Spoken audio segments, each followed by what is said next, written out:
അനു ഭയങ്കര ബബിളിയായിട്ട് ഇങ്ങനെ ഇരിക്കുന്നത് എല്ലാവർക്കും ഭയങ്കര ഇഷ്ടമാണ് അനുവിനെ. അനു ഞാൻ തന്നെ ഇപ്പൊ പലരെയും ഇന്റർവ്യൂ ചെയ്ത് സംസാരിക്കുമ്പോഴേക്ക് അനുവായിട്ട് അസോസിയേറ്റ് ചെയ്ത ആൾക്കാരെയൊക്കെ ഞാൻ ഇന്റർവ്യൂ ചെയ്തിട്ടുണ്ടല്ലോ. അപ്പൊ അവരൊക്കെ പറയും അനു തരുന്ന അനുവിന് ഒരു ഭയങ്കര വൈബ്രന്റ് ആണ്, അനു തരുന്ന ഒരു എനർജി ഉണ്ട് എന്നും പറഞ്ഞ് എല്ലാവർക്കും അനുവിനെ ഭയങ്കര ഇഷ്ടം. ഒരു കുട്ടി നമ്മൾ നല്ല നോട്ടിയായിട്ടുള്ള കുട്ടി നല്ല നിൽക്കുന്ന കുട്ടികളെ കുറിച്ച് നമ്മൾ പറയുന്ന പോലത്തെ ഒരു ഓമനത്വത്തോടു കൂടിയാണ് എല്ലാവരും അനുവിനെ ഇഷ്ടപ്പെടുന്നത്, സ്നേഹിക്കുന്നത്.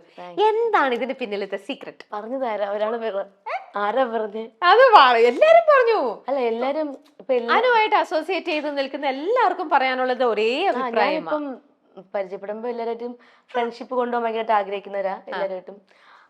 അതുകൊണ്ട് ഞാൻ നിൽക്കുന്ന സമയത്ത് അവരെ സന്തോഷിപ്പിക്കുക എന്നുള്ളതാണ് എനിക്ക്. ഞാൻ സന്തോഷിക്കുന്നേക്കാളും കൂടുതൽ അവരെ സന്തോഷിക്കണം, ഞാൻ കാരണം അവർ ചിരിക്കണം, അങ്ങനെയൊക്കെയാണ് എനിക്ക് ആഗ്രഹം.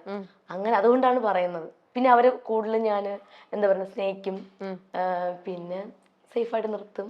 അതൊക്കെ ഇതാണോ അനു തമാശ പറയും. തമാശ പറയും, എന്തെങ്കിലുമൊക്കെ കോമഡികൾ പറഞ്ഞ് ഞാൻ ചിരിപ്പിക്കും. അതാണ് എനിക്ക് കാണേണ്ടത് അവരിൽ നിന്ന്. ചിരിക്കണം. ഞാൻ ഇപ്പം നമ്മുടെ കൂടെ ഒരാള് വന്നു കഴിഞ്ഞാൽ ഇപ്പൊ അവർക്ക് കുറെ വിഷമങ്ങൾ കാണും, അവരുടെ ഫാമിലി ഇഷ്യൂസ് ഒക്കെ കാണുമ്പോൾ.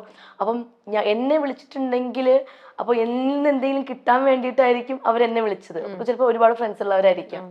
അപ്പം എക്സാമ്പിൾ ഇപ്പൊ എൻ്റെ ഒരു ഫ്രണ്ട്, അവള് എന്നെ വിളിക്കും, എടി ഒന്ന് വരുമോ നമുക്ക് പുറത്തോട്ട് പോവാന്ന് പറയുമ്പോ, പിന്നെ എന്താ വരാന്ന് പറയുമ്പോ അവള് വരുമ്പോ വേറൊരു മൂഡിലായിരിക്കും. പക്ഷെ എന്റെ കൂടെ വന്ന് പോയി കഴിയുമ്പോ പറയും, സത്യം പറഞ്ഞ ഇന്നത്തെ ദിവസം പോയതേ അറിഞ്ഞില്ല, ഭയങ്കര ഹാപ്പി ആയിരുന്നു എന്ന് പറയുമ്പം എനിക്ക് അതാണ് എന്റെ ഏറ്റവും വലിയ സന്തോഷം. അനുവിന്റെ ഉള്ളിലത്തെ ആ നിഷ്കളങ്കത ഇഷ്ടമാണോ? നിഷ്കളങ്കത എന്ന് ഞാൻ പറയത്തില്ല അതിനെ. അല്ല, നിഷ്കളങ്കതൊന്നും അല്ല. അങ്ങനെയൊക്കെ ചോദിച്ച് ഞാൻ ചെറിയ വില്ലത്തിയൊക്കെയാണ്. ചെറുതല്ല, നല്ല വില്ലത്തിയൊക്കെ. അങ്ങനെയല്ല ചേച്ചി, നമ്മളെ സ്നേഹിക്കുന്നിടത്ത് നമുക്ക് സ്നേഹിച്ചെന്നല്ലേ നിൽക്കാൻ പറ്റുള്ളൂ. വില്ലത്തരം കാണിക്കുന്നിടത്താണ് നമ്മൾ തിരിച്ച് വില്ലത്തരം കാണിക്കേണ്ടത്. അങ്ങനെയുള്ളൂ. അപ്പൊ വില്ലത്തരം കാണിക്കുന്നവരുടെ നമ്മളെപ്പോഴും അവര് ഇപ്പം ഒരാള് നമ്മളെ അടുത്ത് കയറിയിട്ട് എന്താ കുഴപ്പമെന്നൊക്കെ പറഞ്ഞു കഴിഞ്ഞാൽ ആദ്യമൊന്നും പോയി നിങ്ങളൊക്കെ എന്താ തിരിച്ച് കുഴപ്പമെന്ന് ചോദിക്കുമ്പോ അവര് തമ്മിലൊരു വ്യത്യാസം ഇല്ലാണ്ടായി പോകും. അതുകൊണ്ട് കുറച്ച് സമയം മൈൻഡ് ചെയ്യാണ്ടിരിക്കും.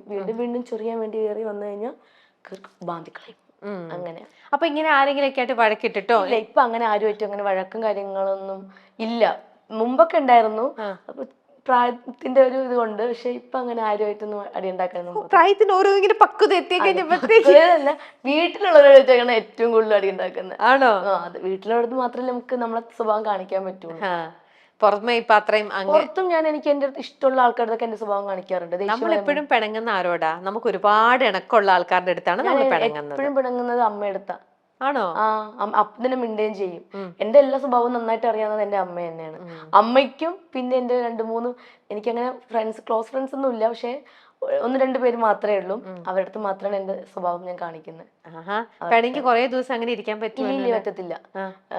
ഒന്നെങ്കിൽ അവർ ഇങ്ങോട്ട് ഒന്ന് മിണ്ടും, ഞാൻ അവർ മിണ്ടണമെന്ന് കാത്തിങ്ങനെ ഇരിക്കും, മിണ്ടണം. പക്ഷെ എനിക്ക് അങ്ങോട്ട് പോയി മിണ്ടാൻ ഭയങ്കര ബുദ്ധിമുട്ടാണ് ശരിക്കും. അവരെന്റെ തോന്നുന്നു എന്നെ ഇങ്ങനെ നിർബന്ധിക്കണം, മിണ്ട് എന്തിന് പണങ്ങിയിരിക്കുന്നതെന്നൊക്കെ. അപ്പൊ ഞാൻ പോയി മിണ്ടി കഴിഞ്ഞാൽ പിന്നെ ഞാൻ അവർക്ക് അന്നത്തെ ദിവസം വയറ് നിറച്ച് ഭക്ഷണം വാങ്ങിച്ചു കൊടുക്കും.